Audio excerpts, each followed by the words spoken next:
Reforma, né? Você pegar uma coisa que não está legal, muitas vezes está velha, está quebrada, e aí você vai lá e melhora aquilo lá. Ok? Dá para ouvir? Está dando para ouvir? Acho que estou meio surdo. E então é reforma, então foi algo que foi melhorado, foi colocado, trouxe a origem, né, a parte originária, na verdade, que havia se afastado muito, e protestante, né, porque estava protestando, né, contra alguma coisa. Geralmente, quando se fala de reforma protestante, a gente vai falar de Martinho Lutero, mas a reforma protestante não se resume só em Martinho Lutero. Houveram outros também, contemporâneos a Martinho Lutero, e, inclusive, principais, né, bem contemporâneos. E também não adianta a gente falar de reforma protestante e a gente não entender uma coisa, que é a história da igreja. A igreja tem uma história. Existe uma história desde o começo, esse começo está lá em Atos dos Apóstolos. E o porquê a necessidade de se reformar essa igreja do Senhor, né, e se protestar contra alguma coisa. E esse é o objetivo, né, da palestra. Eu quero ser breve, né? É uma pincelada, tá, irmãos? A gente vai dar uma pincelada, mas para que a gente venha ser instigado a procurar, a pesquisar, a entender mais. Mas eu acredito que vai ser suficiente, ok? Mas vamos ao Senhor em oração, pedir ao Senhor que nos abençoe. Pai, em nome do Teu Filho Jesus Cristo, meu Deus, aqui estamos, Senhor, reunidos como igreja do Senhor, como irmãos em Cristo, para aprender, compreender a história da Tua noiva, Pai, da igreja do Senhor, meu Deus, desde o início até os dias de hoje, Pai. Porque é necessário para que a gente venha estar mais posicionado com as coisas do Senhor, com a verdade das Escrituras, e assim, Senhor, não nos afastarmos, meu Deus, dessa verdade, e também não sermos enganados, meu Pai, como muitos foram enganados durante a história da igreja, Pai. Em nome do Teu Filho Jesus, eu peço que o Senhor abençoe as nossas vidas, abençoe a tudo que nós vamos estar falando nesta palestra, para a glória e para a honra do nome do Senhor Jesus Cristo. Amém e amém, Jesus. Amém? Pode sentar. Ia pedir para a gente cantar um hino, mas seria uma capela. Então, a primeira necessidade, como está ali no slide, é pré-reforma. Porque antes de chegar à reforma em si, pós-reforma, existe uma pré-reforma. O que levou, né, a igreja, ou pessoas, homens, que Deus preparou na história da igreja, na história da humanidade,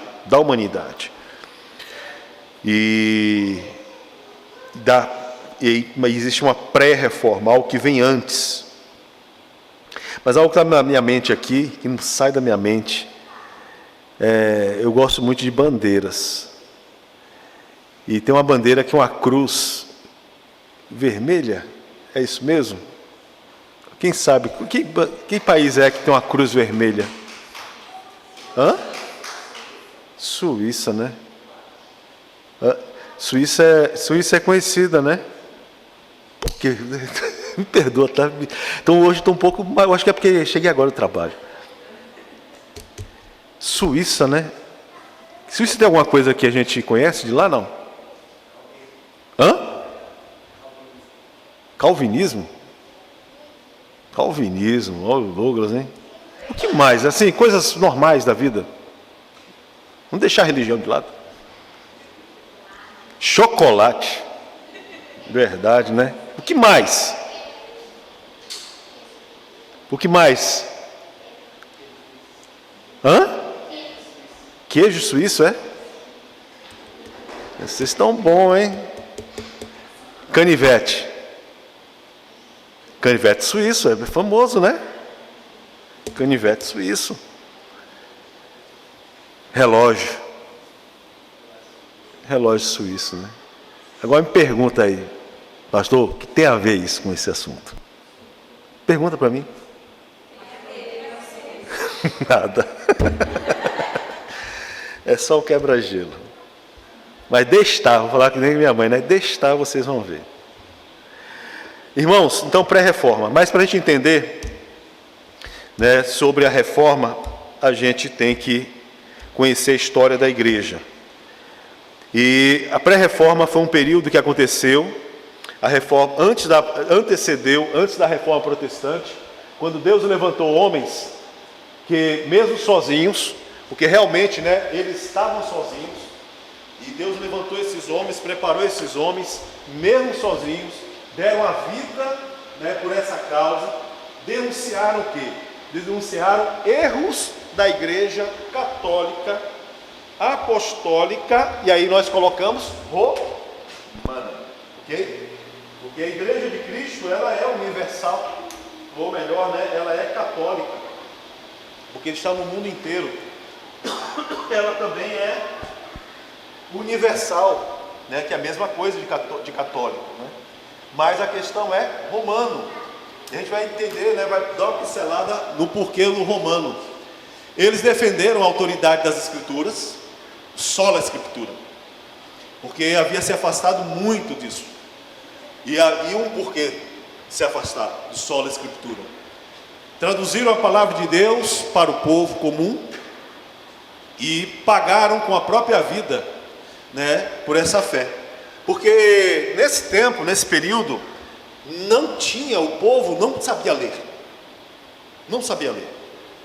As escrituras, ou a Bíblia, que eles usavam, os padres usavam, os freis usavam, os bispos usavam, a igreja usava, era em latim, não era a língua vernácula.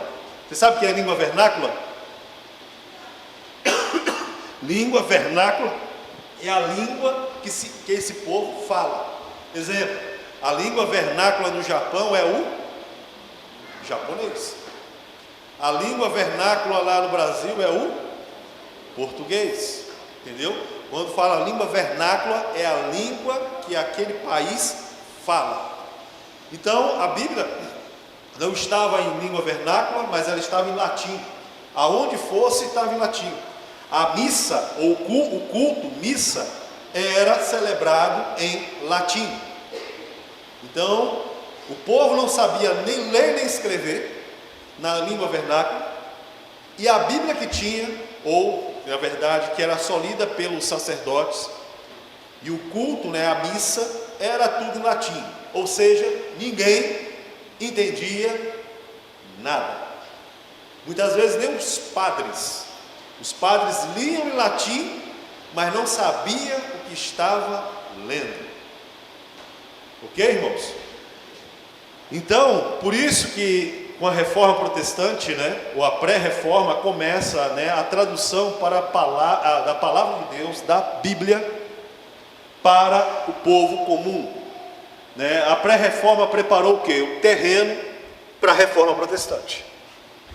Ela prepara o terreno para que, né, um determinado dia, um determinado tempo, uma determinada pessoa que representa esse grito libertador, esse grito da reforma que foi Martinho Lutero. Mas não somente Martinho Lutero. Mas antes de falar tudo isso, a gente precisa saber o que? A história da igreja. A história da igreja, ela se divide, né? Se divide em igreja primitiva, os pais apostólicos, a patrística, a igreja medieval. Tudo isso existe uma história, existe um estudo. E a primeira igreja, né? A igreja, ela inicia quando? Né, que seria a era apostólica, no ano 30. No ano 30, mais ou menos no ano 30. Ano 33, na verdade. Quando foi que iniciou a igreja? Vocês sabem. Quando iniciou a igreja? Vocês sabem. Hã?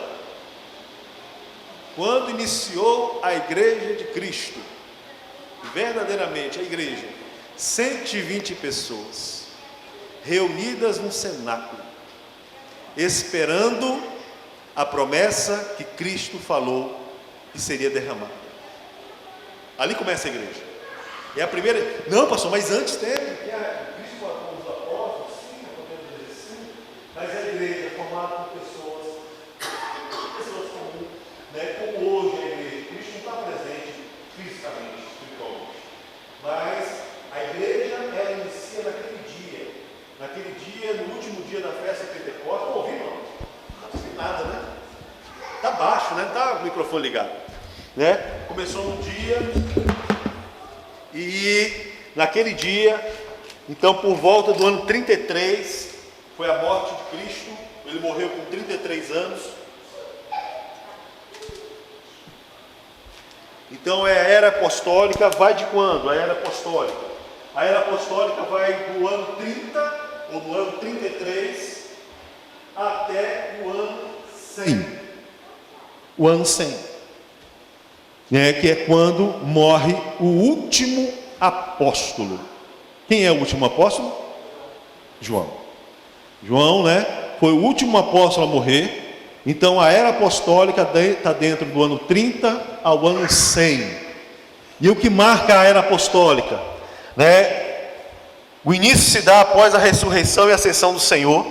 O Espírito Santo desce no dia de Pentecostes. Isso a gente viu em Atos 2, marcando o nascimento da igreja. Os apóstolos pregam o evangelho em Jerusalém, pregam o evangelho na Judéia, Jerusalém é a cidade, capital da Judéia, expandindo para Jerusalém, ao redor, a província da Judéia, Samaria, e depois os confins da terra, que seriam os gentios. Seríamos nós, aqueles que não são judeus. As principais figuras: Pedro, igreja em Jerusalém; Paulo, nas missões gentílicas; João, o último apóstolo, e aí encerrando a era apostólica. Depois da era apostólica, o que nós temos? A era dos pais apostólicos. E quem são esses pais apostólicos? Foram discípulos dos apóstolos, pessoas que estavam à frente da igreja, e assim como discípulos dos apóstolos levaram essa mensagem, a mensagem do evangelho. Sempre lembrando, a igreja era perseguida nesse período pelo Império Romano. Ela começa a ser perseguida pelos judeus, e a partir do ano 64, Nero, o louco, que toca fogo em Roma, culpa os cristãos por incendiar Roma. E agora a perseguição não é mais dos judeus, mas passa a ser dos judeus e também do Império Romano. Os pais apostólicos morreram. A igreja ainda é perseguida, mas crescendo entre as classes populares e urbanas. Irmãos, pobres, escravos. A igreja, a estrutura da igreja, desde o início, haviam pessoas ricas, sim, mas a grande maioria eram pessoas pobres, eram escravos, eram pessoas que eram desprezadas pela sociedade. Haviam ricos, mas a grande massa da igreja era essa. Os pais apostólicos, são nomes: Inácio de Antioquia, Policarpo. Policarpo foi discípulo de João. Clemente de Roma, Justino Marte, Irineu de Leão. E o que nesse período, dos pais apostólicos, eles combatiam coisas que aconteciam, heresias, desde o começo. Sempre, lembre-se uma coisa, sempre a igreja foi atacada por heresias. Uma das primeiras lá que os apóstolos, aí falando dos apóstolos, combatiam era o gnosticismo. É um entendimento que é conhecimento, um conhecimento além disso. Sim, Cristo salva, mas precisa de mais alguma coisa. Gnosticismo, E na época dos pais apostólicos, do ano 100 até o ano 313, aí teve marcionismo, montanismo. Montanismo é o que, pastor? Hoje tem... Olha, tudo isso existe nos dias de hoje. Todas essas heresias existem nos dias de hoje. Foi quando foi também colocado em prática e se levantou o credo apostólico. Lembra do credo apostólico? Creio em Deus Pai Todo-Poderoso. Isso é uma confissão de fé, não é uma reza católica. Não é uma reza católica. Mas é uma confissão de fé, porque os crentes, quando eles se convertiam ao cristianismo, eles professavam, né, a fé, ao qual, né, cria na Trindade, cria no único Deus, cria em Jesus Cristo como Deus, né, do seu nascimento virginal, né, criam também na a Santa Igreja por que católica? Está no mundo inteiro, ok? E é lógico, né? Mas vamos chegar lá. Gnosticismo, marcionismo. O que era o marcionismo, né? Marcionismo é uma doutrina teológica cristã primitiva, uma heresia do segundo século, fundada por Marcião, que rejeitava o quê? O Velho Testamento e postulava a existência de dois deuses diferentes. Não sei se você já ouviu falar isso aí. É o seguinte: tem dois deuses. Um Deus rabugento, um Deus que tem raiva de tudo, um Deus que é mau, que matava todo mundo, e depois tem um outro Deus que é só love, é só amor. Aquele Deus do Antigo Testamento e o Deus do Novo Testamento. O Deus que punia quem desobedecia, e o Deus que é Jesus Cristo do Novo Testamento, né, que aceita todos e permite tudo. Então, não é de agora. Isso é desde do segundo século. Desde o segundo século. Muita heresia que se vê hoje, que de repente se ouve hoje, de repente chega pela internet. Isso vem desde o segundo século. Nada é novidade. Nada é novidade. Qualquer coisa, alguma coisa meio estranha, se você ouvir, se você buscar na história, você vai ver que, sabe, está lá, desde o primeiro século, passou pelo segundo século, né? O caso desse Marcião. Outro movimento também foi o montanismo. Porque eu estou falando nisso porque os pais da igreja, os pais apostólicos, né, os pais da igreja, do ano 100 até o ano 313, foi o que mais eles combateram essas heresias. O montanismo foi um movimento cristão do segundo século. Cristão por quê? Porque começou com os cristãos, né, que caracterizavam na crença em profecias estáticas e revelações diretas do Espírito, liberada por Montano, que se considerava porta-voz divino. Ou seja, o Senhor revelou, nos deu uma revelação nova, e saía esse camarada, mais duas mulheres, profetizando, né, pela terra, profetizando pelo aquele mundo conhecido. Deus, eu sou porta-voz divino. Então, os pais apostólicos, além da perseguição que acontecia contra a igreja, eles tinham que combater constantemente esse tipo de heresia, essas coisas que apareciam, essas coisas que tiravam, né, o cristianismo, adulteravam o cristianismo. E com isso, né, qual o resultado disso? a consolidação do cânon das Escrituras. A Bíblia Sagrada é composto, por livros, e todos eles são livros escritos por profetas ou por apóstolos. Mas Lucas, baseado pelo que apóstolo Paulo falou para ele, e também, por pesquisas que ele fez. E Marcos, pastor, ele escreveu o que Pedro falou para ele. Apóstolos.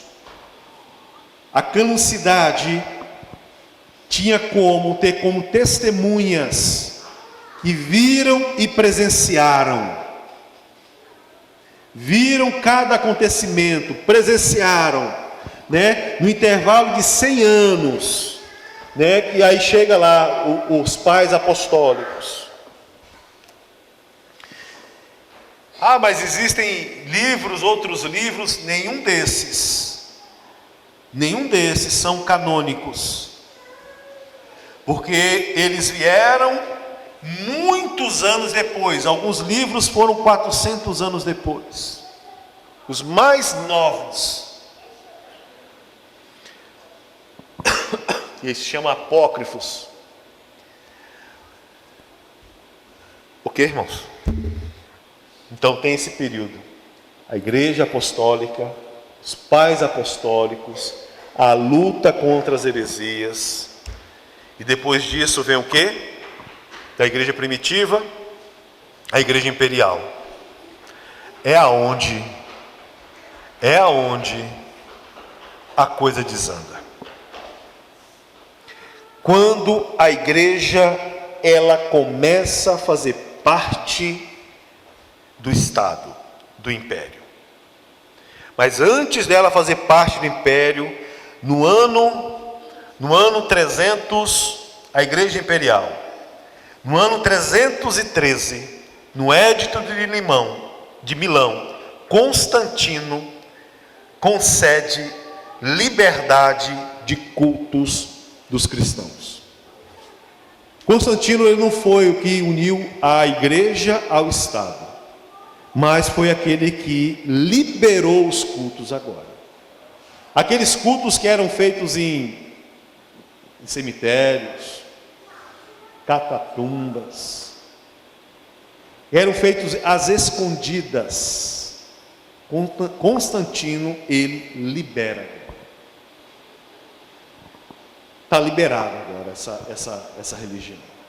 É reconhecido como uma religião. Então, no Edito de Milão, é reconhecido o cristianismo, como uma religião. Aí em 325, no Concílio de Nicéia, define a divindade de Cristo e condena o arianismo, que o que seria? Também uma doutrina cristã que negava a consubstancialidade ou a natureza de Cristo como Deus Pai. Negava Cristo como Deus Pai. Negava Cristo como Deus. Isso em 325, houve um concílio, esse concílio de Nicéia, para combater esse tipo de heresia, esse tipo de pensamento. Agora eu pergunto aos irmãos, isso foi em 325. Antes disso já estava sendo ensinado por um tal de Ariano. Isso acontece no dia de hoje? Isso existe hoje? Me cita o nome de alguma. Me cita o nome de alguma seita que diz que Cristo não é Deus. Testemunhas de Jeová, Mórmon também, e outras mais. É novidade isso? Não é, irmãos. Lá no ano 325, foi feito um concílio para combater esse tipo de heresia.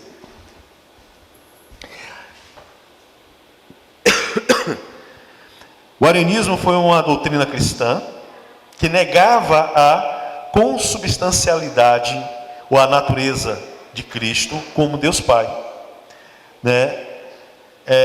Um presbitério, né, por Ariano, um presbítero de Alexandria, começou dentro da igreja isso. Ele afirmava que Jesus era a primeira e mais elevada criação de Deus, superior aos homens, mas não igual a ele.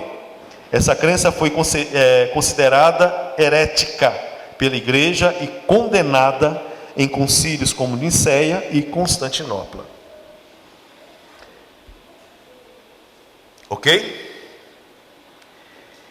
E em 328, depois, né, do Edito de Milão. Toda vez que eu falar Milão, eu falo limão, né? Toda vez vem limão, né? Em 328, aí veio o Edito de Tessalônica. E agora a igreja, ela começa a fazer parte do Estado, do Império. Aí começa a igreja que era, podemos dizer que era católica, ok? Ela passa a ser o quê? Católica romana. A igreja, ela passa a fazer parte, né, do Estado. No Edito de Tessalônica, Teodósio I faz o cristianismo a religião oficial do Império Romano. Então, todo mundo que pertencia ao Império Romano, todos os povos que pertenciam ao Império Romano, todos eles tinham que ser agora cristãos. Não importa, você crê em uma divindade, não importa, você pode crer nessa divindade, mas você tem que ser agora um cristão, fazer parte da igreja. Era obrigatório. Quem não fizesse parte, morria.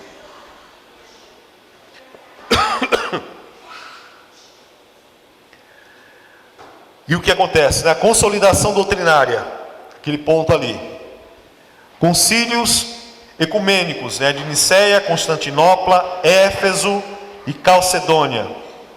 Temas: Trindade, Cristologia, natureza divina, humana de Cristo, né, que foi colocado lá no concílio de Nicéia. E o papel de Maria. O papel de Maria. Né, e ela como intercessora. Muita coisa começou a ser mudado. Os teólogos Anastácio, Basílio Magno, Gregório e Agostinho de Hipona. Irmãos, toda a teologia, né? Todos os teólogos, todos eles eram padres, ou melhor, bispos, padres, faziam parte da igreja. Outra coisa também, não existia nenhum tipo de escola. Não existia escola. Só quem frequentava, públicas, né? Só quem frequentava uma escola, e uma escola, né, desde uma criança, eram pessoas ricas, eram pessoas da corte, eram nobres.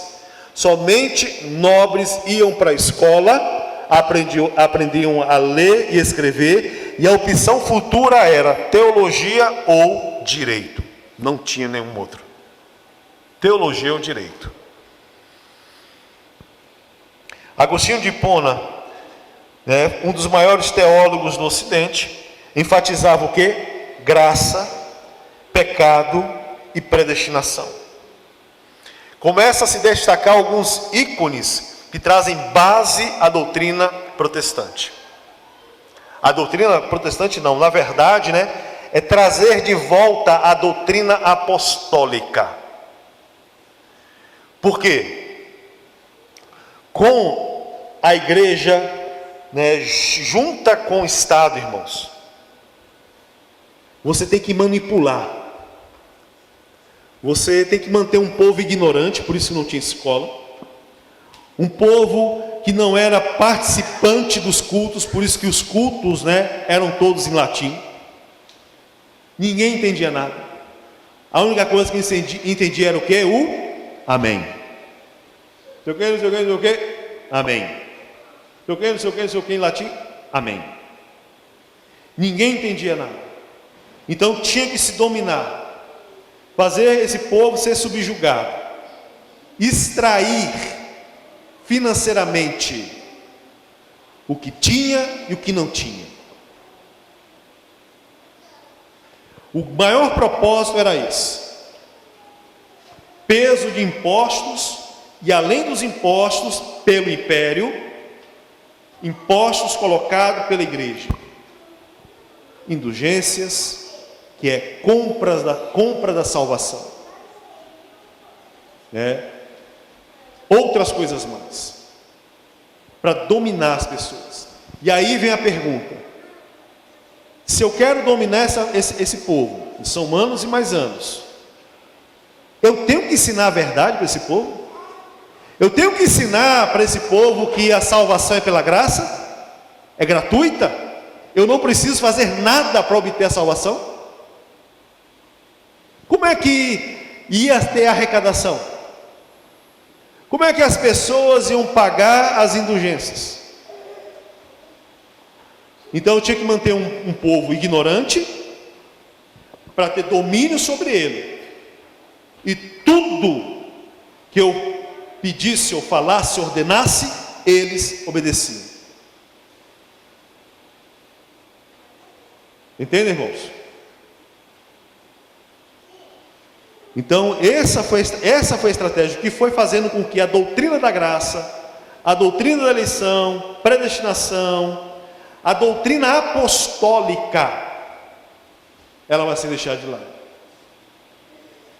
Você traz alguns elementos para que essas pessoas, né, elas se declarem cristãs, por exemplo, batismo. Mas doutrinas essenciais, né, que os apóstolos assim ensinavam, isso é esquecido. Isso passa a ser, vamos dizer assim, né, enterrado, mumificado, para que haja o quê? Um domínio doutrinário. Não somente doutrinário, mas das pessoas.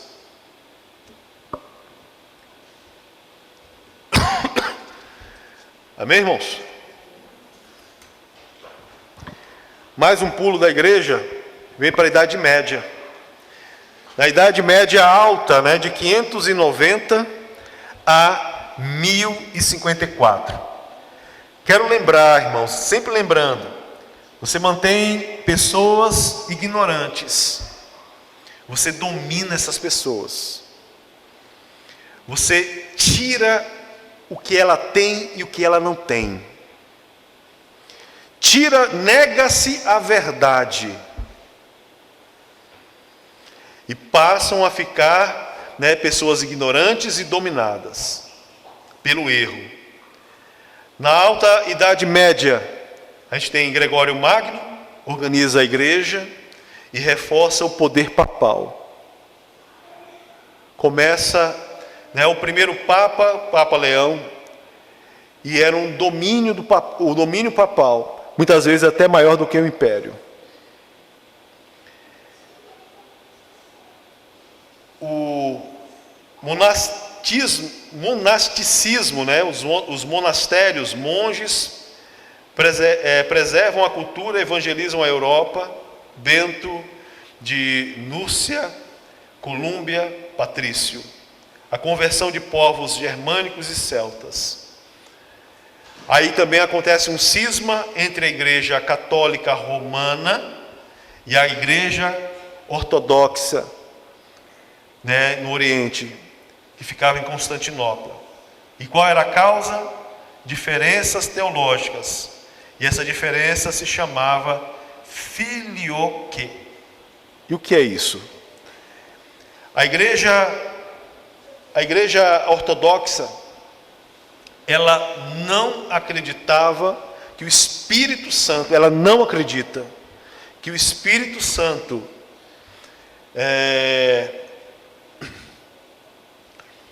deixa eu pegar a palavra certa. O Espírito Santo, ele não vem de Cristo também. Ele somente vem de Deus. Enquanto que nós, ou a igreja do Ocidente, a igreja católica romana, ela, entendia que o Espírito Santo, ele provém, tanto do Pai quanto do Filho. Todos, eles vêm do Pai e do Filho. Então, devido a essa questão teológica, existe essa divisão. A palavra filioque, significa do Filho. Então, eles não acreditavam nisso. E as questões políticas papais. Eles não aceitavam o Papa, existia um Papa lá em Roma, e existia um Papa lá também em Constantinopla.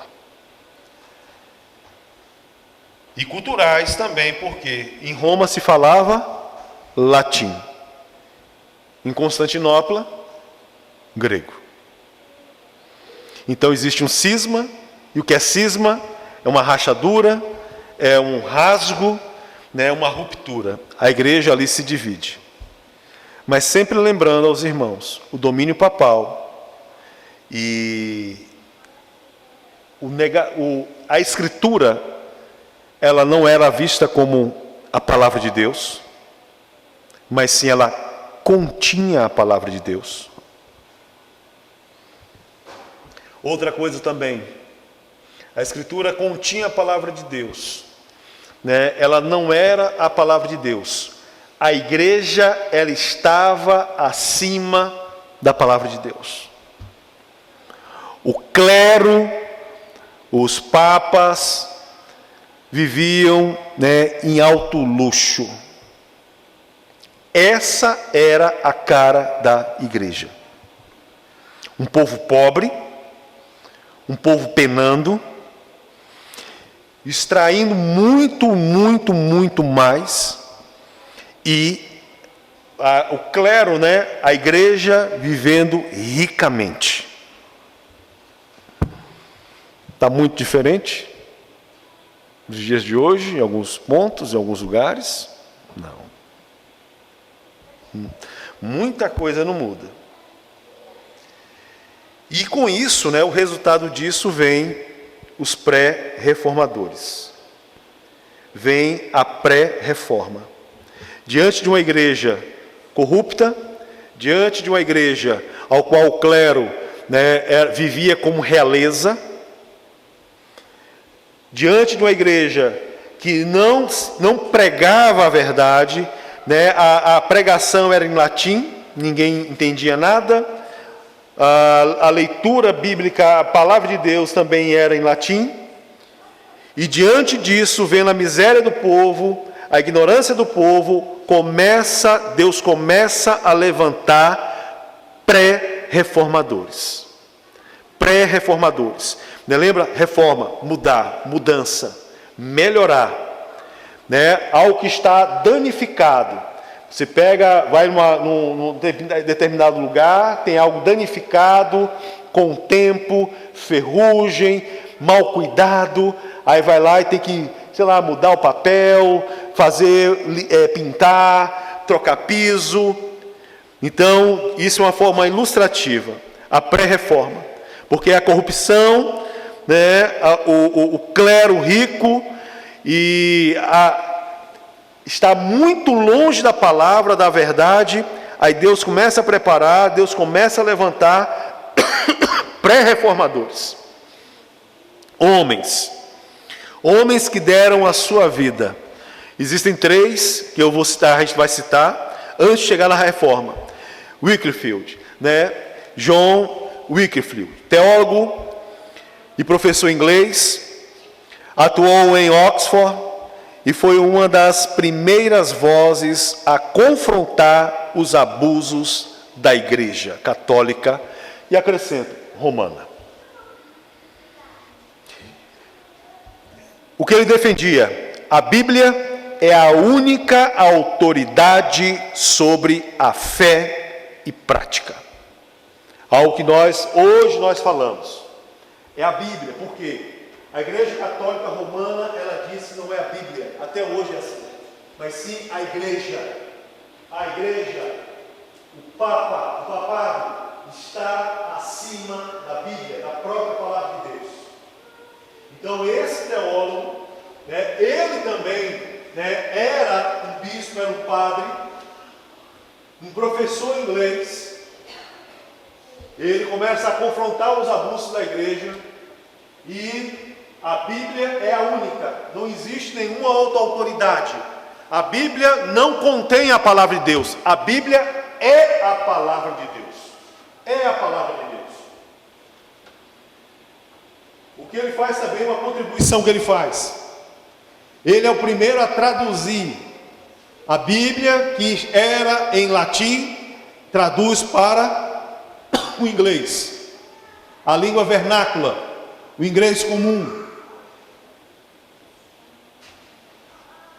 E o que ele também defendia, o fim da autoridade papal sobre os cristãos. Nós não precisamos de um papa, nós não precisamos de um pai terreno, nós já temos um pai.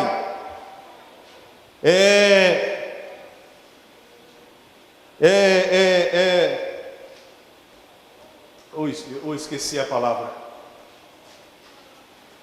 Nós somos, eu já falei muito isso aí, esqueci.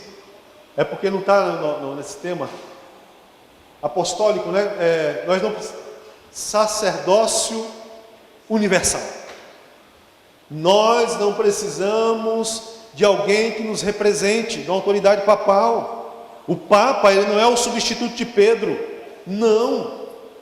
Para ser um Papa ou para ser um apóstolo, no caso, ele tinha que conhecer, testemunhar, estar lá, visto Jesus, ressurreto. Então ele combatia, ele foi o primeiro a combater isso, o fim da autoridade papal. O clero não deveria ter poder ou riqueza.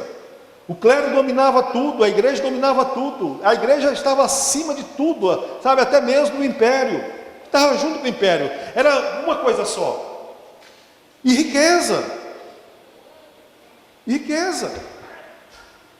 e essa riqueza até hoje existe.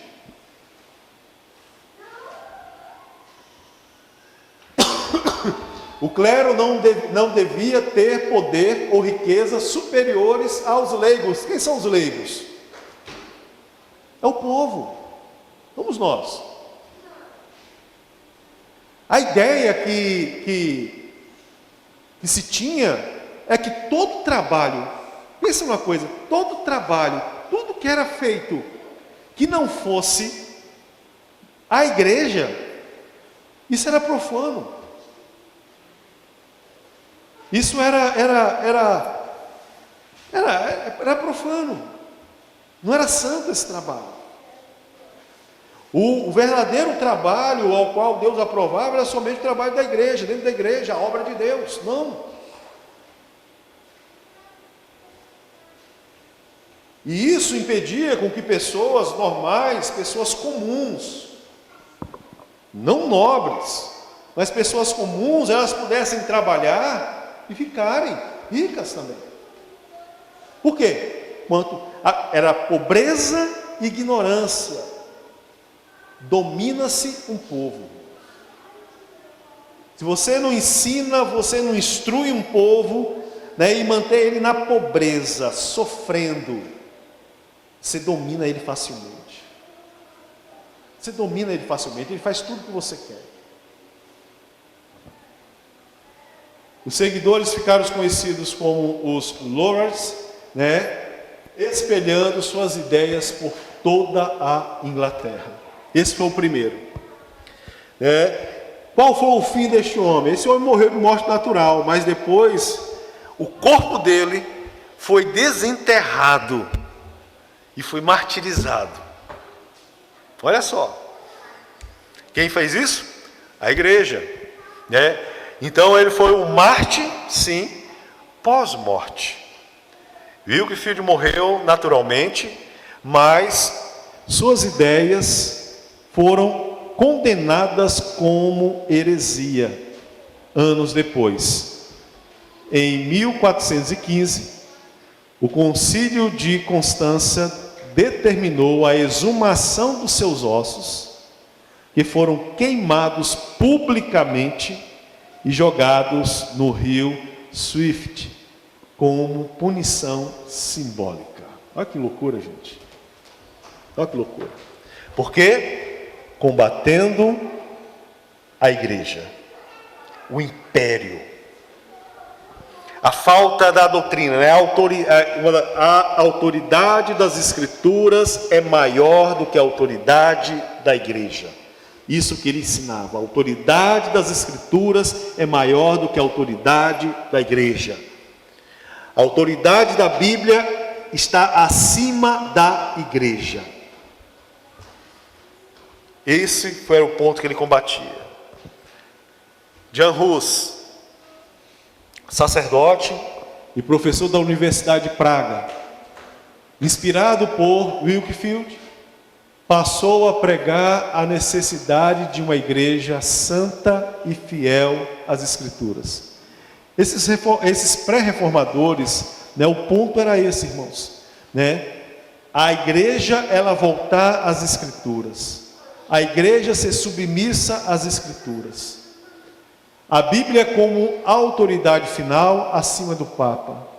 Não era o Papa que mandava na Bíblia, mas a Bíblia está acima do Papa. Fim da venda de indulgências e da corrupção clerical. Fim da venda de indulgências, né? Para você tirar um parente do purgatório, você tem que pagar. Você tem que pagar tal coisa para receber uma graça de Deus. Isso é indulgência. Compra de, esse aqui, né, esse frasquinho aqui é o leite da Virgem Maria. E aí se vendia. Está pensando que essas ideias neopentecostais atuais? Não. Né? Vendia o quê? Né? O pedaço da cruz de Cristo. Os cravos que pregaram Cristo. Uns milhões de cravos foram vendidos. Mas Cristo só foram 3, né? Pregaram um. Então, indulgências, né, corrupção clerical e outra coisa também, a ceia do Senhor como pão e vinho para todos os crentes. Ninguém participava da ceia, é somente o clero que participava. A ceia que nós participamos, ou até mesmo o que eles chamam de a igreja católica da Eucaristia, o povo não participava. Houve mudança depois da reforma protestante. Eles tiveram que fazer alguma coisa. Mas ninguém participava da ceia. Era somente o clero. E o culto que ele também defendia, o culto compreensível ao povo. Ou seja, o culto não seria mais, né, ele defendia que o culto não podia ser em latim. Ninguém entendia latim. Como eu volto a falar, nem mesmo os padres, muitos padres não entendiam. Ele pegava lá, né, a liturgia lá e lia em latim e não sabia nem o que estava falando, mas estava lá escrito, era só ler. É como eu pegar um texto aqui em Nihongo, começar a falar Nihongo, mas nem sei o que está escrito. E se nem esse que está lendo, né, sabia o que estava escrito em latim, quanto mais o povo que não sabia. John Hus, ele foi morto, queimado vivo pela Igreja Católica Romana. Mesmo convidado com a promessa de segurança, foi preso ao chegar no Concílio de Constância. Ali, recusou-se a negar, né, as convicções bíblicas, foi condenado como herege e em 1415 queimado vivo em fogueira. Ele foi queimado vivo. Suas últimas palavras teriam sido: pode matar um ganso, mas daqui a 100 anos surgirá um cisne, né, que vocês não poderão queimar. O Rus, ele ali até mesmo está sendo profeta, né?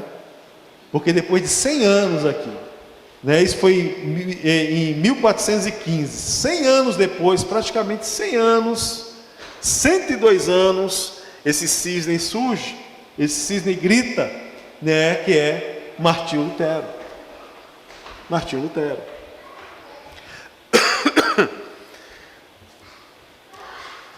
Vocês já viram muito, né, a época da Inquisição, sabe os filmes que tem Inquisição, a história da Inquisição, queima das bruxas, muita gente foi queimada em fogueira. Muitos que eles diziam ser bruxas, né, eram pessoas que estavam, né, indo contra, né, aos ensinos católicos romanos, gente. A Igreja Católica. Estavam, né, muitos pré-reformadores. Outro aqui também, né, Girolamo Savonarola, frade domiciliano, italiano e pregador fervoroso em Florença. Chamava a cidade e a igreja ao arrependimento com mensagens duras contra o pecado e a corrupção. Ele defendia uma reforma moral da sociedade, porque da sociedade e da igreja. O clero, irmãos, o clero era sujo, gente. O papado era sujo. Havia muita sujeira, muita imoralidade. E isso refletia também na sociedade. A sociedade era imoral. A vida cristã simples, ele defendia, e piedosa, sem luxo nem vaidades. Sempre a ideia do clero, ou melhor, né, daqueles que lideram a igreja, tem a mesma vida daqueles que são liderados, daqueles que são parte do povo de Deus. A ideia de que, por exemplo, vamos colocar para o evangelho, é um pastor, mas aí lá no caso, né, o clero, né, tem um nível de vida, sabe, totalmente diferente do povo. É algo totalmente errado. Isso era combatido, né, lá em 1498, gente. Infelizmente, né, muita gente pergunta assim, mas como a igreja, no começo da igreja, a igreja católica, ela foi bem, mas foi se distanciando das escrituras. Olha só, irmãos, foi se distanciando. E até mesmo hoje, a igreja evangélica foi se distanciando. O que esses homens a gente vê combatiam, existe esse combate hoje, gente. Líderes, né, que só andam de jatinho para lá e para cá. Comem diferente do povo. É notório. E como você domina um povo assim? Você não ensina esse povo. Você mantém esse povo desnutrido espiritualmente, biblicamente. Deixa eles com fome, faça-os sofrer e domina eles. A igreja começou bem, ela vinha bem. É lógico, a gente viu heresias, mas existiam combates. Depois ela vai se distanciando, cada vez mais, e ficou, né? Enterrou a Bíblia, enterrou a verdade. E esses homens, esses pré-reformadores, eles começaram a combater tudo isso aí. Confronto direto com a imoralidade do clero e do Papa, né, Alexandre VI. Então, um combate, e aí ia contra a igreja, consequência, qual foi a consequência? Morte a ele. Em 1489 foi condenado como herege, porque estava combatendo a corrupção da igreja, queimado em praça pública, queimado vivo, diante de uma multidão. Mas, mesmo com erros em sua teologia, sua coragem em confrontar o pecado, clamar por arrependimento, marcou a consciência no povo e inspirou gerações. Todos esses que aí foi citado, eles tiveram certos pontos errados na sua teologia, mas estavam combatendo. Deus foi usando esses homens, para começar esse levante, começar essa voz. Uma voz começa a clamar, uma voz que começa a combater. Combater o quê? A igreja que estava longe dos princípios da palavra. A igreja que só tinha um olhar só: dinheiro e poder. Dinheiro e poder. Homens que, aqui o combate à imoralidade sexuais, o que derruba, eu vou falar, o que derruba aqueles que são de Deus. Quais são? Existem 3 pilares, irmãos. 3 pilares que derrubam as pessoas de Deus. 3 coisas. É um tripé. 3 coisas.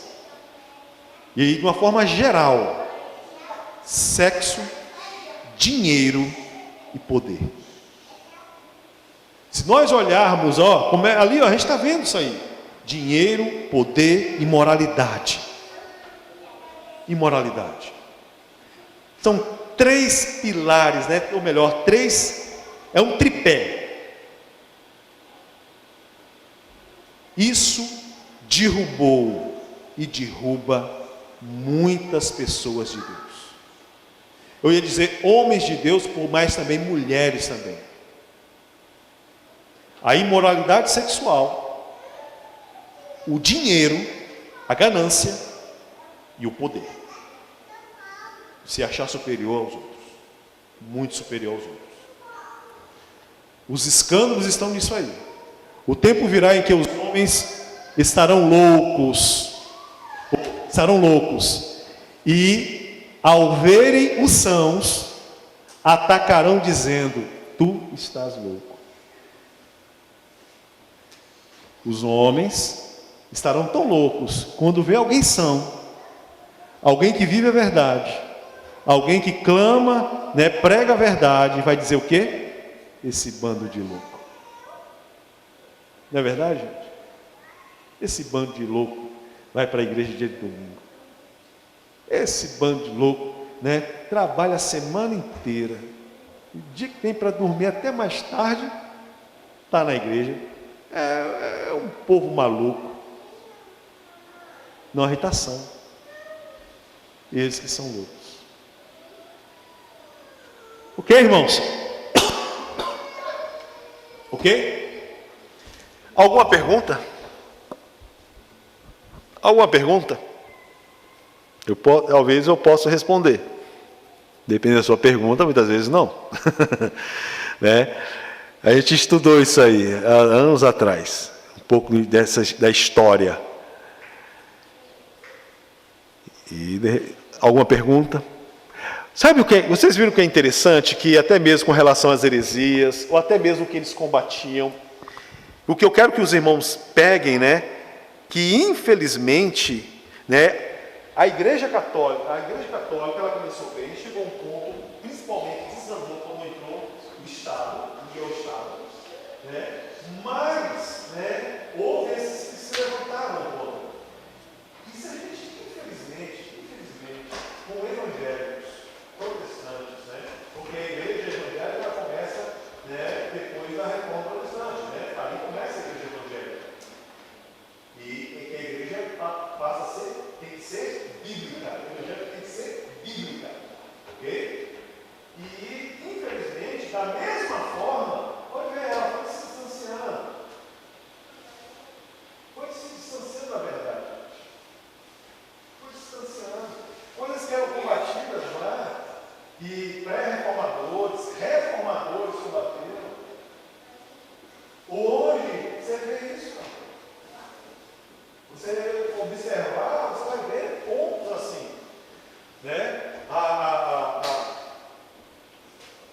o império, de determinadas denominações, esses esse tripé da queda, né? Imoralidades sexuais. Quantos escândalos de imoralidade sexual, de abuso de poder, né? Poder e dinheiro, né? Ganância, gente. O microfone.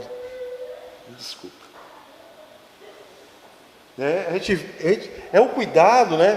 Por isso que, né, existe um lema, né? Voltemos às Escrituras, gente. Voltemos à palavra de Deus. Por isso que a gente combate tanto, né? Porque o pregador ele não vai lá e abre a Bíblia, e vai lendo a Bíblia, vai explicando a Bíblia. Mas muitos fecham a Bíblia. Muitos pregam livros. Voltemos às Escrituras. Da mesma forma que a Igreja Católica, Apostólica, e aí vou colocar até mesmo Romana, Apostólica, até Apostólica, ela se distanciou. A Igreja também evangélica, ela tem se distanciado e muito. Heresias que do segundo século e do primeiro também são tão visíveis hoje. Ok, meus queridos? Alguma pergunta? Pergunta? Não? Segue o coffee break. Segue o coffee break. Segue? Segue, né? Segue, né? Vamos numa marcha só. Mais uns 30 minutos já acaba já. Entenderam ou não? Minha questão é essa. Entenderam? Porque alguém vai... O que é a igreja reformada, né? Como começa a igreja reformada? Você tem que ter uma base que a igreja ela começou bem. Ela começou lá em Atos dos Apóstolos. Chegou um determinado momento da história, ela começa a distanciar, atacada por heresias, várias heresias, mas foi combatendo. O negócio desandou, foi quando, né, falou, infelizmente, realmente, né, quando falou assim, agora nós, o culto dos cristãos a gente aceita agora, Constantino, que aí começou a relaxar. Parece que quando a coisa é meio apertada, as pessoas, né, vão tentando, né, se vigiar, vão se vigiando, vão sendo mais, mas quando abriu, opa, agora a gente pode fazer culto público agora, né, estou ilustrando. Daqui a pouco, alguns anos depois, mais ou menos 70 anos depois, agora a igreja, ela faz parte do Estado. Aí pronto. Aí juntou, né, o Estado corrupto, a igreja passa a ser corrupta, longe das Escrituras, poder, dinheiro, essa era a visão. Então se levantou esses pré-reformadores, Deus, né, levantou esses homens, começaram a combater ou começam a protestar contra, né, a corrupção, né, o abuso de poder, né, da igreja, né? Voltemos às Escrituras, a palavra de Deus tem que estar acima da igreja e também do papado, e aí vem, né, a reforma protestante. Vem a reforma e ela começa, irmãos, com um grito maior, né, com Martinho Lutero. Martinho Lutero, em 1517. 1517, né, este homem, ele era um professor acadêmico, não somente um professor acadêmico, ele também era um monge agostiniano, aqueles que raspam aqui, né? Eu deixo a coroinha. E ele também, influenciado pelos pré-reformadores que nós vimos, usado por Deus, também, porque houveram outros, mas o principal, o maior grito foi desse, quando ele, no dia, em 1517, dia 31 de outubro, 1517, ele prega, né, nas portas do castelo de Wittenberg, da igreja de Wittenberg, 95 teses, 95 perguntas para o papado, 95 perguntas questionando a igreja católica apostólica romana. 95.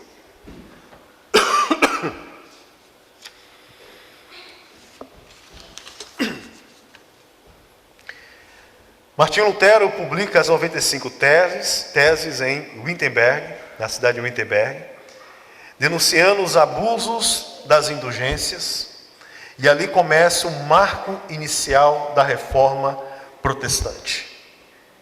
A consequência, divisão do cristianismo ocidental, surgimento das igrejas reformadas. Quais igrejas reformadas? Primeira, luterana, a igreja reformada luterana, vem de Lutero, Alemanha. A igreja anglicana, no Reino Unido, e também a igreja calvinista. A renovação doutrinária e moral é voltar às Escrituras. A igreja reformada é uma igreja bíblica. Igreja reformada não é uma coisa atual. É a primeira igreja evangélica. Voltou às Escrituras. A Bíblia é a única regra de fé. A igreja não está acima da Bíblia, mas a igreja está sob a palavra de Deus. O grito: sola Scriptura, somente a Escritura. Não precisamos de outra coisa, somente a Escritura. Amém? Tem a dieta de Worms. Dieta, pastor? Não é uma dieta, irmãos, mas o papado, ele convida, ou melhor, convoca Lutero para ser questionado. Foi quando ele inspirado, ele cria ou compôs um hino conhecido por nós, Castelo Forte. Castelo Forte. Tem quanto tempo isso aí? Foi em 1521. Faz tempo, hein? Música boa é cantada até hoje. Então, Castelo Forte. Castelo Forte. Lutero escreveu, compôs esse hino. Quando foi convocado pelo papado, para o Edito de Worms, para ser questionado, para ser... ele vai para um debate, e ele não se dobra diante do clero. Outra coisa também que Lutero fez, a tradução da Bíblia ao alemão. Quero lembrar aos irmãos que a Bíblia já havia sido traduzida para o inglês. Wilkefield fez isso. Vocês sabem a Bíblia de Tiago? A Bíblia de Tiago? O rei Tiago? Não? Nunca ouviram falar da Bíblia do rei Tiago? Do rei Jacó? Que Tiago é Jacó, em hebraico, Hebraico é Jacó. Em grego é Tiago. E no inglês é King James. Então já vem desde lá. Mas Lutero, a tradução da Bíblia ao alemão, com núcleo, né, com pontos fundamentais: o sola scriptura, sola fide, sola gratia. Sola escritura é somente a sola fide, somente a fé. Sola gratia, somente a graça. O que ajudou muito, né, foi a descoberta, não foi descoberta a imprensa. Foi não é descoberta, gente, como é que foi? É descoberta da imprensa, né? Descoberta mesmo. A imprensa ajudou muito a fazer com que os papéis, ou melhor, né, as 95 teses, né, a ideia do sola scriptura, sola fide, sola gratia, ela fosse feita, né, impressa e distribuída por toda a Alemanha. Amém, irmãos? Estão entendendo? Estão entendendo? A ênfase teológica, né, na justificação pela fé somente. A ideia de pagar indulgências, tem que pagar uma promessa para receber algo de Deus. O purgatório, nada disso. Nada disso está na Escritura. A justificação é somente pela fé, e a fé é em Jesus Cristo. Jesus Cristo nos justificou. Nós não precisamos de mais nada. Quando existe algo além da Escritura, além da fé em Cristo Jesus, irmãos, a gente está dizendo que a cruz, ela não foi suficiente. Ela não foi suficiente para salvar. Se eu preciso pagar uma promessa, se eu preciso pagar uma indulgência, se até mesmo, né, é preciso pagar algo para, né, a ideia do purgatório. A ideia do purgatório. Isso está dizendo o quê?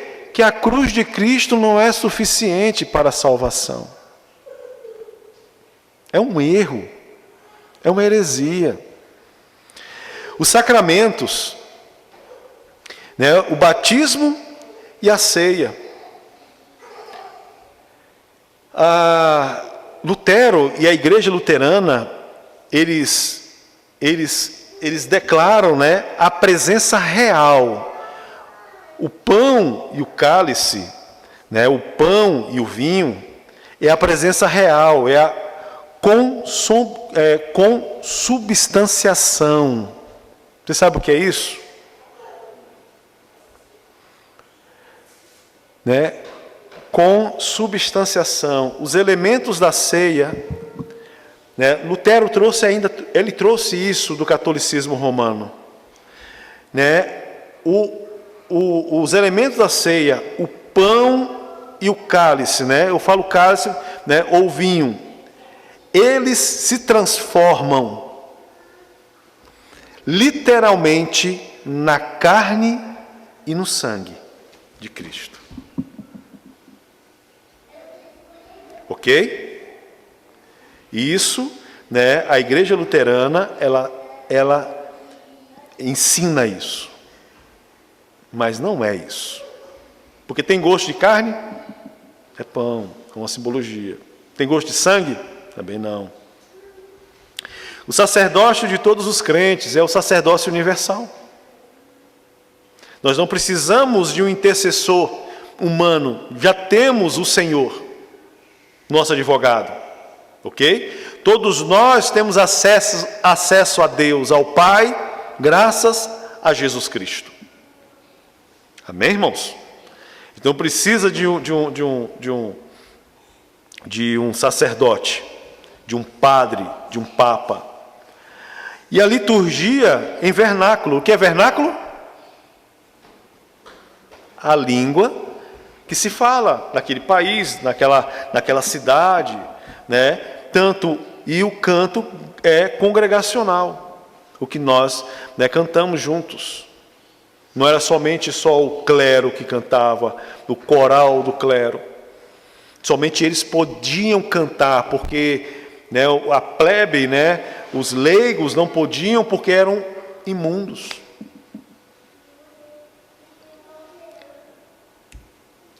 Outro também reformador, e isso paralelo a Lutero, né, é Ulrico Zwingli, né? O Zwingli, né, a reforma em Zurique, em 1519. A pregação contínua do Novo Testamento e debate das 67 teses. Por quê? Não é o que as 95 teses de Lutero, elas são, vamos dizer assim, totalmente corretas, não. Houveram questionamentos até mesmo pelo protestante. E, né, o Zwingli, né, foi um desses que tentou combater, argumentou algumas coisas.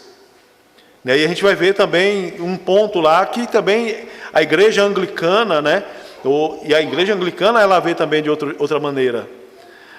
A pregação contínua do Novo Testamento, que é a exposição contínua, né? O que nós fazemos aqui, por exemplo. A gente não tem pregado expositivamente, dando sequência, sequencialmente. A gente começa num livro e vai até o final dele. Isso começou, né? Esse foi o precursor disso aí. Né? E aí, a sua morte em Capel, né? Aqui, ó, a ênfase, né? E a divergência, a autoridade das escrituras e simplicidade do culto. Não precisava de um culto, né, majestoso, mas um culto simples. Um culto que era pregado a palavra de Deus, não precisava de teatros. A Igreja Católica Romana usava muito teatros. Você sabe por quê, né, voltando à Igreja Católica Romana, a adoração aos santos, as imagens, sabe como começou? Sabe como foi que eles começaram a incluir imagens na igreja? Sabe como? Ninguém sabe. Ninguém? O povo não lia, o povo era ignorante, era leigo. Como eu havia falado. Era leigo. A Bíblia e a liturgia era tudo em latim. E aí falava assim, Paulo, eles não liam, né? Então, teve a grande ideia de chegar e fazer uma imagem para representar aquele determinado apóstolo. Ó, a gente fala do apóstolo Paulo aqui, ó, ele aqui, ó. Aí que o povo fez? Começou a adorar. E assim foi. Ó, Maria, a mãe do Senhor, né? É essa aqui. Essa é a mãe do Senhor. E começaram a foi no começo. Infelizmente, aí pronto, aí passou tudo a idolatria. Então, o culto normal, o culto simples, não precisamos, usavam-se teatro para chegar e explicar coisas da Bíblia. O culto simples. Né? E hoje, muitas vezes, a gente não vê culto simples. O culto simples é o quê? A pregação da palavra de Deus, irmãos. Não há necessidade de uma outra coisa. Não há necessidade. Vocês já perceberam que se existe alguma coisa depois do nosso culto, é depois da bênção apostólica? Começa, aí tem a bênção apostólica. Depois da bênção apostólica, né, ali é aniversariante do mês, uma apresentação, não faz parte do culto a Deus. Entenderam? Mas é sempre depois, porque o culto tem que ser simples. O culto é pregar a palavra, nós orarmos, cantarmos louvores a Deus. Esse é o culto congregacional. Então, a ceia, né, Zwingli, a ceia ela é memorial. Então, a presença simbólica. Lutero, né, era presença real.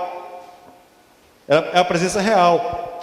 O pão é a carne de Cristo mesmo, né? E o vinho, né, o cálice, é o sangue de Cristo mesmo. Já, né, Zwingli, né? Não, é memorial. Porque dá para trazer memória. Então, é uma representação. Então, existe um conflito com Lutero. Abolição de imagens. E também de determinadas vestes. Né? Muitas vezes as pessoas, né, o padre, né, aquelas vestes papais, né, até mesmo determinadas autoridades eclesiásticas vestir determinadas vestes diferentes. Então, abolição de imagens, de vestes, né? Ética, a ética pública e reforma cívica, sempre combatendo, né, a imoralidade, o pecado, tanto da igreja quanto da sociedade. E houveram outros, mas esses são os principais. E João Calvino. João Calvino, né, nasceu em 1509 e morreu em 1564. João Calvino era francês, um teólogo, um professor acadêmico e desculpa, teve 2 fases em Genebra, porque João Calvino, ele era rígido doutrinariamente e ele era um conselheiro também político. Ele foi um conselheiro político e devido à rigidez dele, as coisas têm que ser certas, as coisas têm que ser corretas. Nós fazemos tudo para a glória de Deus. Ele foi expulso de Genebra. Mas depois, né, o governo, né, chega, se arrepende disso e traz ele de volta. O João Calvino. As institutas da religião cristã, isso você consegue, né, em livrarias, pela internet. E ele também foi fundador da Academia de Genebra, formação de pastores e missionários.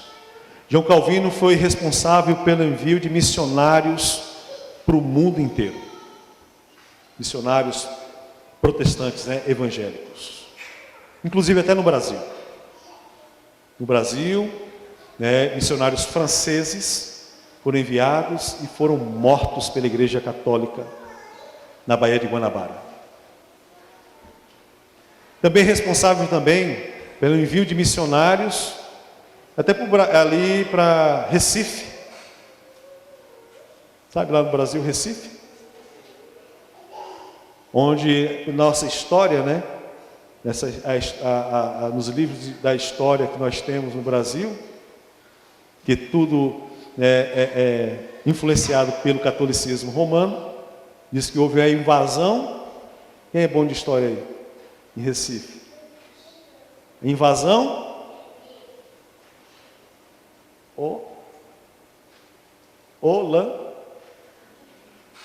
Ninguém? Holandesa. Comerciantes holandeses, protestantes, como missionários, aonde iam pregar o evangelho. Por isso que lá em Recife tem uma cidade chamada Olinda. E no Brasil é um berço, eu digo um berço da reforma protestante, das igrejas reformadas, está ali lá em Recife. Então ele foi, uma Bíblia também muito boa, a Bíblia de Genebra, a Bíblia reformada de Genebra, é a Bíblia de Genebra, né? Que serve serviu e serve, né? Tem a Bíblia reformada também, que existe, a Bíblia reformada também é muito boa, Mas a Bíblia de Genebra, até a Bíblia reformada, era um ponto de estudo de todo reformado. A Bíblia de Genebra. Isso, e também nós conhecemos também, né, os 5 pontos do calvinismo. A igreja reformada é uma igreja calvinista. A ênfase teológica e prática, a soberania de Deus. A soberania de Deus, né? Calvino, ele trouxe, né? Ele fez uma sistematização da palavra de Deus, da teologia, falando sobre a soberania de Deus. Deus, ele tem controle, ele governa sobre tudo e sobre todos. Isso vem do calvinismo, de Calvino. Tudo que acontece na nossa vida, Deus está no controle de tudo. Da humanidade, Deus está no controle de tudo. Deus é soberano. Soberano. Não somos nós que somos soberanos. Não é o homem que é soberano. Não é o homem que vai determinar a Deus o que ele tem que fazer. Não é o homem que é soberano para dizer a Deus como deve ser o culto que nós devemos prestar a Ele. Entendam isso. O culto, ele foi pré-determinado por Deus nas Escrituras, como deveria ser, mostrando a sua soberania. E não, nós vamos acrescentar isso. Eu sempre falo isso, né, irmãos? Eu sempre falo isso em culto. Vamos acrescentar isso, vamos colocar aquilo, vamos fazer dessa forma, vamos fazer aquilo, né? É tudo cristianismo. Não é cristianismo. Deus é soberano, não somos nós que somos soberanos. Não é a tua vontade, não é a minha vontade, mas a vontade de Deus. Isso que Calvino trouxe. O pacto, a aliança. Deus tem uma aliança com o seu povo. Deus tem uma aliança conosco. E a forma visível da aliança de Deus conosco, qual que é?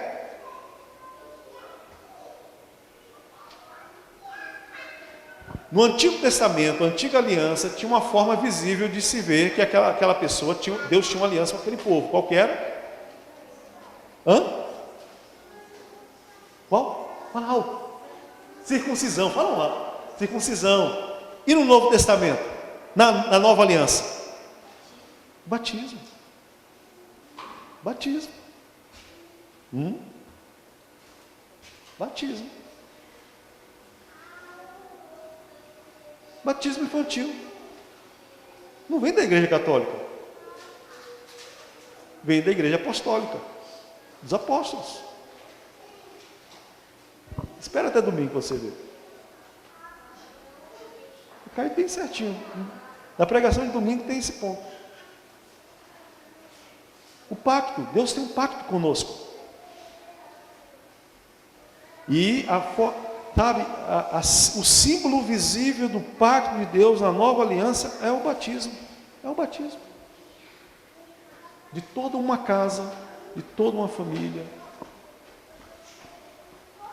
A providência de Deus.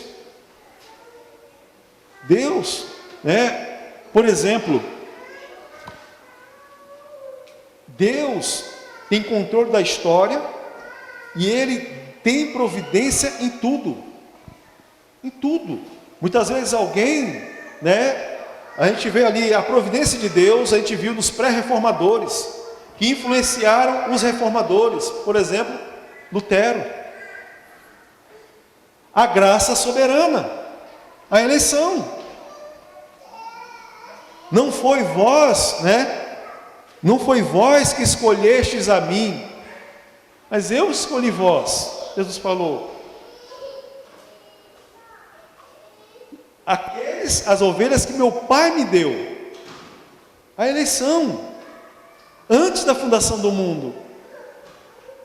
É muito claro na Bíblia. Efésios, Romanos. Então fomos, sabe? A pessoa é eleita.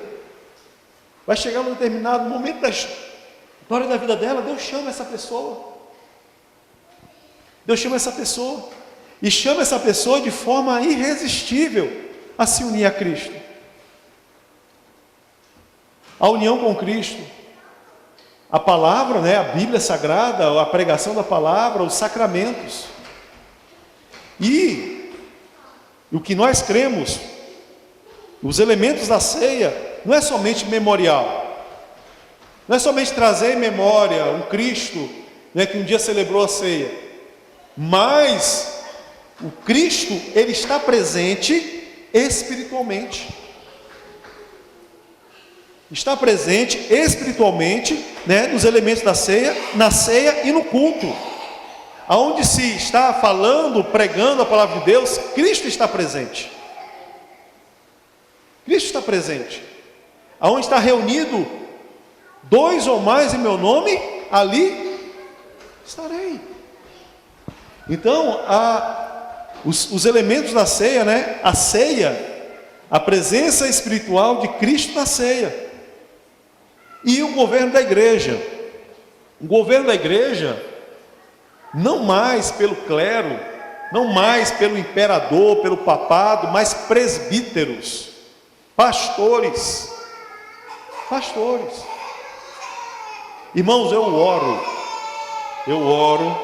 não sei se os irmãos percebem, eu sempre falo, homens, eu oro, para que homens, né, se dediquem, busquem conhecer a Deus, conhecer as Escrituras, se preparem mais. Para quê? Para que a gente possa administrar a igreja do Senhor. Estão me entendendo, irmão? Administrar. A igreja não pertence a um pastor. A igreja não é do pastor Robson. A igreja não é do pastor João. A igreja não é do pastor Beltrano. A igreja é de quem? De Cristo. É a noiva de Cristo. E Deus me levantou para administrá-la. Mas eu preciso de homens que estejam do meu lado para ajudar a administrar. E se o dia eu morrer? E se eu venho de Nagano? E aí o carro pula da ponte assim, tchum. E aí? A igreja precisa de homens. De responsabilidade nossa para administrar a igreja. Amém? Não é uma autoridade só. O governo de presbíteros, e presbítero é a mesma coisa que pastor, tá, gente? Presbítero é o mesmo que pastor. Tem igreja que, né, que tem presbítero, depois de presbítero vem pastor. Não. A igreja, pastor é presbítero. Pastor é presbítero. Pedro, quando ele se declara, né? Pedro, presbítero da igreja de Cristo. É um presbitério. Então somos presbíteros. Isso não significa que está abaixo de alguém, né? Governo da igreja, presbíteros e disciplina. Disciplina. Se alguém, seja alguém da liderança ou membro da igreja, fere o corpo de Cristo, peca contra o Senhor, suja o nome do Senhor, tem que ser disciplinado. Tem que haver disciplina. E esse também, para você ver, Calvino era tão rígido. Ele era rígido. Era um homem de Deus muito sério. E foi convidado, foi expulso de Genebra, devido à sua rigidez. Depois falaram, o que nós fizemos? Volta aqui, Calvino, volta para cá. Né? O culto simples. O culto não precisa de, sabe, é o que a gente faz. Né? Palavra, oração, né? Canto congregacional. E amém. Não precisamos de outra coisa. E centrado na pregação. Não é centrado no testemunho de fulano. Não é centrado na apresentação de Beltrano, na vida dessa outra pessoa. Não, é a pregação do Evangelho. É a pregação. É palavra sobre palavra. É o que a nossa igreja ela tem tido esse cuidado, sempre teve esse cuidado. Você vem aqui para ouvir a palavra de Deus. Você não vem aqui para fazer outra coisa, não é verdade? É a palavra de Deus. O culto é isso, o culto é para Deus. Então é o culto centrado na palavra de Deus. Amém, irmãos? Pulei, tá. Eu fiz aqui, tem um Lutero. Então, a Escritura como autoridade suprema, Calvino também, Zwingli também. A justificação, os três, a mesma coisa. A justificação pela fé somente pela fé. Não existe um outro meio de justificação. O homem não se salva. O homem não precisa fazer nada para se salvar. Tudo é Deus. É Deus que aplica a fé ao coração do homem. Nuances da santificação e lei. Ou seja, quando a pessoa se converte, existe um processo de santificação. Ninguém ao se converter já é totalmente santo, como se era pregado na igreja apostólica católica romana. Não, mas existe uma santificação, existem regras. A lei mosaica é o que? É a sombra de Cristo, para mostrar que nós não conseguimos, cumprir tudo. As diferenças vêm na ceia do Senhor.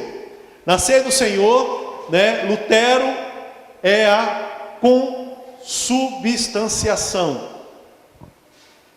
O pão e o cálice é a carne e o sangue de Cristo, literalmente. Zwingli é somente simbólico. É uma simbologia só. Não há poder algum nisso. Somente simbólico.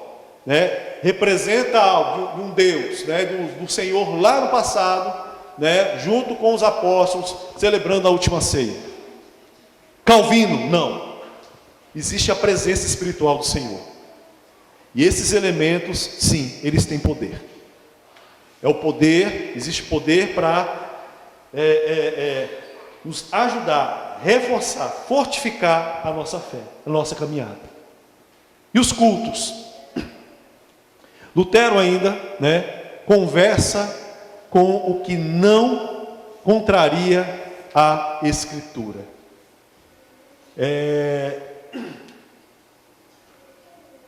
Seria princípios normativos de culto. O que é um princípio normativo? Ou seja, se a Bíblia aqui está falando, não está dizendo que não é proibido, então nós podemos fazer. Por exemplo, a Bíblia, os luteranos, a mulher ser uma pregadora, eles admitem, porque a Bíblia ali não está proibindo diretamente, entendeu? Mas também, a Bíblia proíbe alguém fumar dentro do ambiente de culto? Por que não se fuma? Por que não se fuma? E a gente está falando da igreja europeia, tá, gente? Na igreja europeia, muitos são fumantes. Está entendendo? Mas não tem. Então, o princípio normativo diz isso. A Bíblia não está proibindo, por exemplo, o que a igreja católica fazia, e também se usa até nos dias de hoje, e também na igreja luterana, teatros dentro da igreja. Ela não fala diretamente. Então, se não fala diretamente, nós vamos colocar. Agora, tanto Calvino quanto Zwingli, remove o que a Escritura não ordena, que é o princípio regulador de culto. Porque Deus, no Antigo Testamento, Ele deixou o que é o culto para Ele. Sabe por quê, irmãos? Como um Deus santo, um Deus perfeito, Ele aceita um culto de homens pecadores e imperfeitos como nós. Então, Ele não vai aceitar. Então, Ele foi lá e determinou como o culto seria. Então, é o que Alvino e Zwingli, né, eles pregam, né, eles colocam como regra. Deus estipulou como tem que ser o culto. Porque eu, como pecador, se eu acrescentar alguma coisa, como pecador, vindo de um coração pecador, de uma mente pecadora, Deus não vai querer. E Deus falou como Ele quer o culto dele. Então tem que ser dessa forma. O princípio regulador de culto é o que nós seguimos. Ok? E aí foi a igreja reformada. Amém? E o que tem a ver a igreja reformada com isso aí, gente? Porque muitas vezes a gente pensa, prestem atenção, a reforma, gente, não influenciou somente a religião. Hoje existe, quem estudou em escola pública aqui? Todo mundo, a maioria? Sabe por que você estudou em escola pública? Porque aquele camarada lá que nós vimos lá, João Calvino, ele falou que a educação tinha que ser para todos. E aonde tinha uma igreja, tinha uma escola pública, para que o povo começasse a aprender a ler e escrever. Lembra que a igreja católica, né, não permitiu isso? Não existia isso? Não existia. Ignorância, miséria, domínio. A igreja, sabe, a escola pública, ela começa com a igreja protestante. A educação para que todos possam ler, possam crescer, possam, sabe, melhorar seus talentos. Começa aí, gente. Universidade. Porque só existia o quê? Teologia e direito. E aí começa a ter a universidade. O que é uma universidade?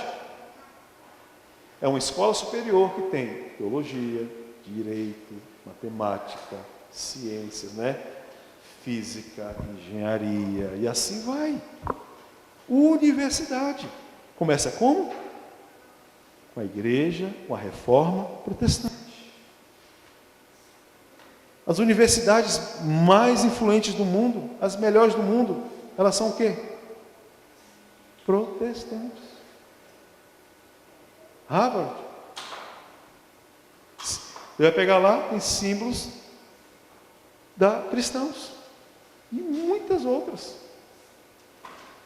A ciência tem gente que fala, não, eu não sou da religião, eu sou da ciência. A ciência existe graças à reforma protestante. Porque esses reformadores, eles começaram a ensinar que nós tínhamos que ter excelência na educação e no que a gente faz. Porque tudo que nós fazemos, sendo as coisas mais básicas da vida, como comer e beber, como o apóstolo Paulo falou, é para glória de Deus. Eles, né, o João Calvino, né, se você é um sapateiro, você tem que ser o melhor sapateiro de Genebra e do mundo. Se você é um operário de fábrica, daquela fábrica, você tem que ser o melhor operário daquela fábrica. Por quê? Porque tudo que nós fazemos é para glorificar a Deus. E o que tem a ver isso aqui? Um chocolate suíço, não é? Conhecido no mundo inteiro. Chocolate, gente. Como um chocolate vai ser conhecido no mundo inteiro? Porque quem iniciou aquilo ali tinha base cristã, reformada. Eu vou fazer o chocolate, mas vai ser o melhor chocolate, vamos lá, de Genebra, da Suíça, da Europa e do mundo.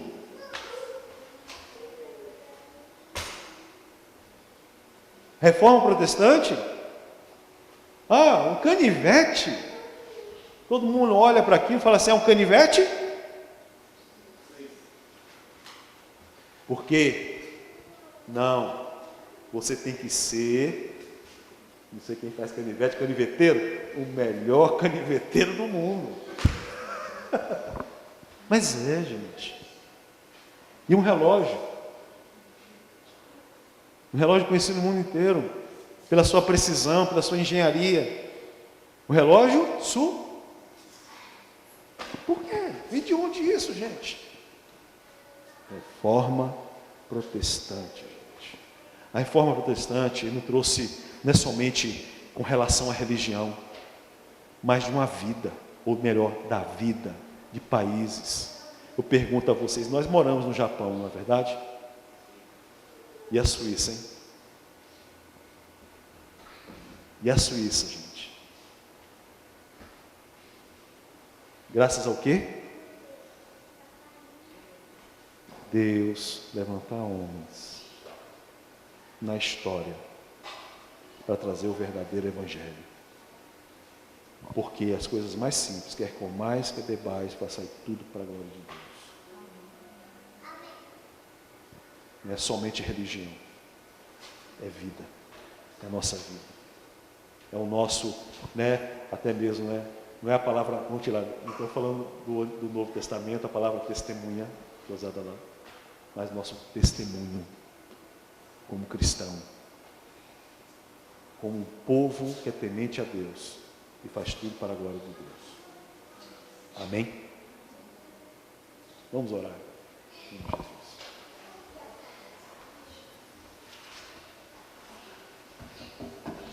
As melhores faculdades. Aí, ó. Trouxe aí. Melhor Bíblia. Chocolate. Falar de chocolate suíço. Canivete suíço. Relógio suíço. Tem muitas coisas mais, não é verdade? Tem outras coisas mais. E também de outros países também, que são melhor chá. Inglês, né? Reforma protestante. E outras coisas mais. Porque a ideia é que tudo que nós fazemos é para a glória de Deus. Devemos fazer tudo com excelência, conforme a palavra do Senhor. Pai, em nome do Senhor Jesus Cristo, nós oramos ao Senhor, Pai. Meu Deus, uma pequena pincelada, Pai. Meu Deus, para instigar nosso senso de pesquisa e procura pelas coisas que o Senhor, como provedor, também, meu Deus, como aquele que tem domínio, controle e soberania sobre toda a história, a fazer com que todos nós venhamos conhecer mais do Senhor, aprender mais do Senhor, a aplicar esses conhecimentos tão maravilhosos em nossas vidas, Pai, que vem da Tua palavra, Pai. Meu Senhor, há muitos anos atrás, meu Deus, o Senhor levantou homens que gritaram, Pai, e esse eco está ecoando até hoje. É a obra do Senhor, meu Deus, na história, fazendo com que o povo em geral, conhecesse ao Senhor verdadeiramente através das Escrituras. Não de forma manipulada, mas de forma verdadeira.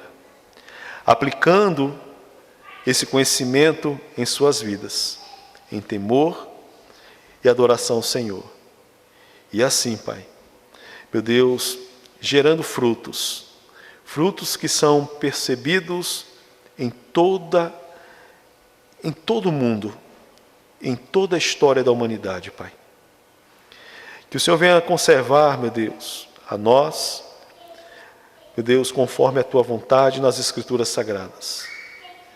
e que venhamos nos firmar, cada vez mais nos alicerçar na palavra do Senhor, nos princípios da palavra, e não sermos somente um povo cristão, mas um povo cristão com excelência, Pai.